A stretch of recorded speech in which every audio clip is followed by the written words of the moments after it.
right. All right, this is Hilda. This is Hampton, a city man from Raleigh, North Carolina. He's talking to Mr. Freddie about snakes. What do you want to know about these snakes out here? Well, Mr. Fred, I'd like to know what's the worst snake you ever caught, and Well, where were you at?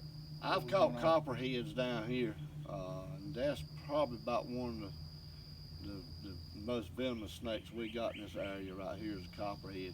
People think a lot of, you got a lot of water moccasins. You don't really have a lot of water moccasins. You got a banded water snake, and he looks like a water moccasin. Mm-hmm. There's really not that many cottonmouths in this area, which people say, he's a cottonmouth, but no, he's not really just a banded water snake. And they favor really a lot. And at first glimpse, and you've really got to you've got to treat him anyway like he's Like it poisonous. poisonous? But yes, I've caught copperheads down here. Pretty much, I've caught. Well, I leave the king snakes alone because they catch and kill the other snakes. Oh, okay, okay. They kind of and he'll kill a copperhead. I don't know how he Really? does, but he can kill a copperhead and he'll take care of him. So I would say probably the copperhead in this area right here Okay. Is the worst snake? is the Well, worst the worst snake. snake I ever came across was in Fayetteville at a friend's house one time, where it was an apartment. And I remember coming on, it was during the summertime about like it is now. I remember coming out the door, and I was just standing there. And you know, how, like you said about feel something, like you feel something. I looked down up under the steps. It was wrapped around just like a coil. Yeah. It was the orange, black, and white. And man, I just about had a fit trying to get back in that door. See, Mr. Freddie, that's the I difference knew between it a was city dangerous, man. but I didn't know what it was. But I just by those colors, I was like, this snake is bad. And news. they have a banded. They got a coil snake. Now he's poisonous. He's very poisonous. Uh-huh. But they've got a what they call a banded king snake too, and the colors are pretty close, except for on the coil snake. If the red touches the yellow, the old saying was, if the red touches the yellow, it will kill a fella. Ah.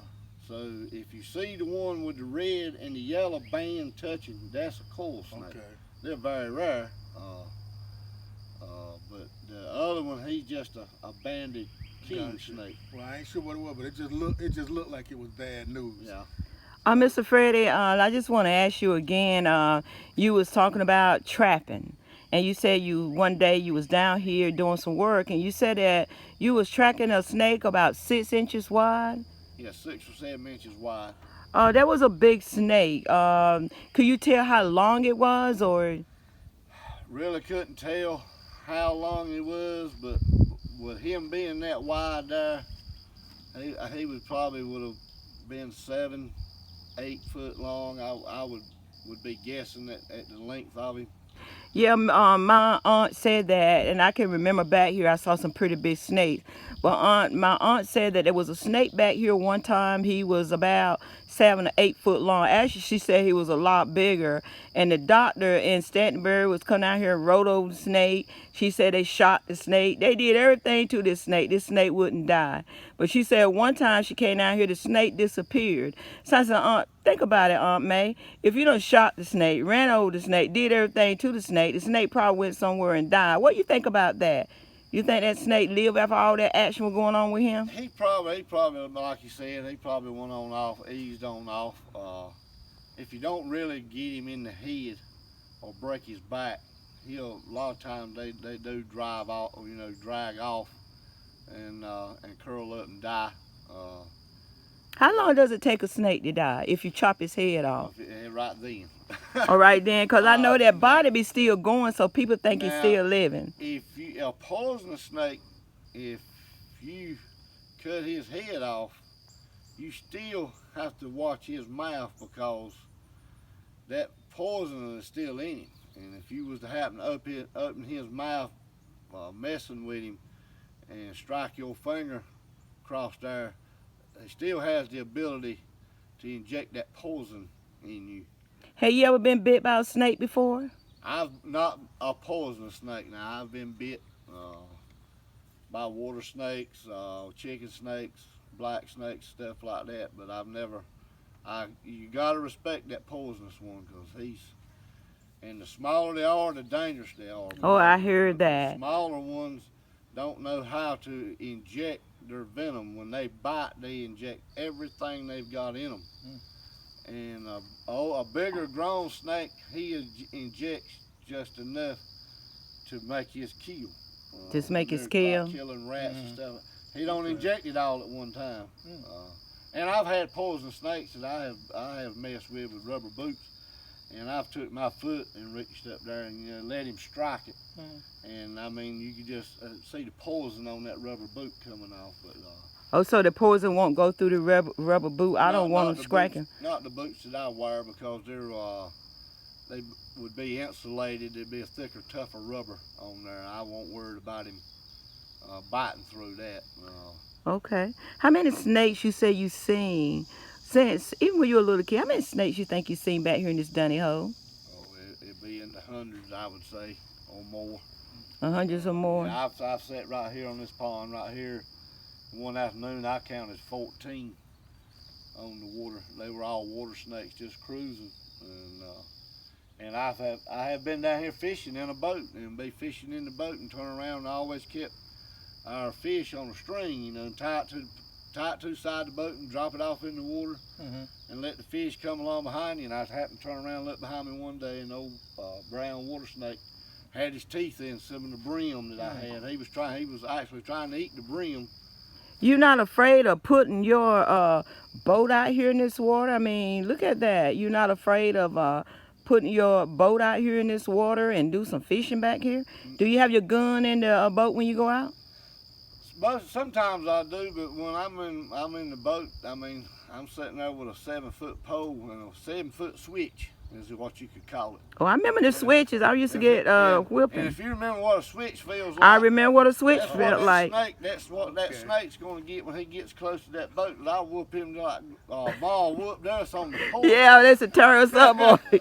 Do one thing wrong. I guarantee you, he can't stand what I'll put on him with that fiberglass pole. Now I'll burn him up and run. And I have done that. I've had him to come right side the boat and mess with him, reach over there and pop him on the boat, and he turned come towards the boat. But after I get to popping him in good fashion, he'll go down under the water. He'll get away from me now. He don't want none of that. So you'll go out and Mr. Fred, you'll go out and get a switch like they used to tell us, go pick out a switch off the tree, but you would get your own switch before you actually get in that boat just for the snake. My switch is my fishing pole. Well, you got experience about that though. You got experience because I know when you were small like myself, you would actually go out and pick out your switch. So you had to pick out. So you had a lot of experience. You know how to pick out a switch to go out there on that boat, right, for that snake. Yeah, and when they were sending you out, and I learned early. I would try to get an old rotten switch. I know them days. I remember those days. I remember those days. I remember those days. When I grew up, if we did something wrong, we had to go outside, pick out a switch. My mom used to be standing in the window looking, and you know how you look up, cry, and pick up? She go, you had to pick up that one that was just right. It wasn't too big, but it wasn't small either. But you had to trim the little leaves off. Oh my and God. My daddy, he would use a belt, the leather belt. Now, I will say one thing about my daddy. He was like Marshall Dillon on Gunsmoke. Oh, I love Gunsmoke. When he made that break to grab that belt to come off, there was no bluffing. It won't know. You won't know. You could cry, you could holler, you could beg and plead. Once he made that belt come loose, the gun was on then. Did y'all ever do like I did? I can remember back in the day, if I knew I was gonna get a whipping, like when I fired a shotgun. My dad told me never go towards guns, but I fired his shotgun out the window, and you get in the bed and you pretend like you sleep, but they still came and got you. Y'all ever had the cover thrown off of you? They throw that cover out and tear your butt up? Oh, yeah. You didn't want my daddy to whip, My daddy was the type that, you talking about belts? My daddy was a drop cord nearby. Yeah. I used to run to the bathroom, lock the door, get on the floor, put my legs up against the door. I won't come out. I was not coming out of that bathroom till he went back to bed and went to sleep. I skipped school one time, and my brothers caught me and told on me. And my daddy come down there where I was hiding out at. And I heard the truck coming, so I slipped through the cornfield and got home. And I went in my bedroom, and back then, we wore those old long gym socks. Yeah. I crammed them gym socks down in my britches, because I knew Daddy was going to skin me alive. And he come in there, and I just got that last roll of socks down in my britches. Mm-hmm. And he grabbed me by the arm and got that belt, and he wore me out round and round in that room in there, which I really wasn't feeling it that much because of The socks. The socks. Right. So I was a crying like he was killing me. And We remember those days, don't we? he left the room, and I didn't wait long enough, and he come back in there and caught me pulling those gym socks out. He whooped you again. He made me get them all out. Right. I felt it that Ooh, time. boy. I done stupid. I skipped school and I got caught at it. First time I ever skipped school and I got caught. So.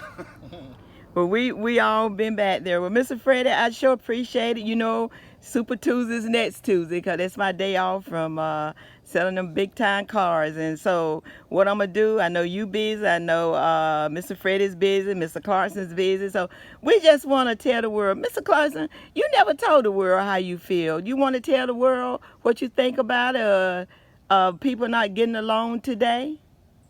Well, like you guys were saying earlier, it is a lot of hate in the world, but it all starts with each one of us. You know, you got to make up your mind how it is that you want to be in terms of reaching out to touch somebody. You know what I'm saying? In terms of either getting along or not getting along. It's just like you can go to the store, for instance, or a drive-through, and the lady at the drive-through can just act nasty towards you. You can either react in an ugly way, Or they or can't just say- speak or just say, English. yeah, or just I say, have "Thank you. been You to have a good places day, they and, can't speak. You know, Yeah. I hope things get better for you, and move on. Because those few minutes, think about it. For those few minutes, why get yourself in such an uproar over something you're gonna forget about just as soon as you And ride you away never from know it what anyway. kind of home life those people That's are true, going that's true. through. I mean, That's true. Yeah. They could have a home life where they could have a parent that's beating them, abusing them. Mm-hmm. Okay. And, you know, and they're out there working and, you know, they're just trying to survive. And you know, I can understand having a bad attitude. And they don't really know how to reach out for help. Mhm. So the only way to reach out for help that they've ever seen is striking out. Okay. That's very good, Mr. Clarkson. So you got Mr. Clarkson to the left, and you know we got our famous star here, Mr. Freddie, to the right, and we're going to be back next Tuesday, right? Amen? Amen. Amen.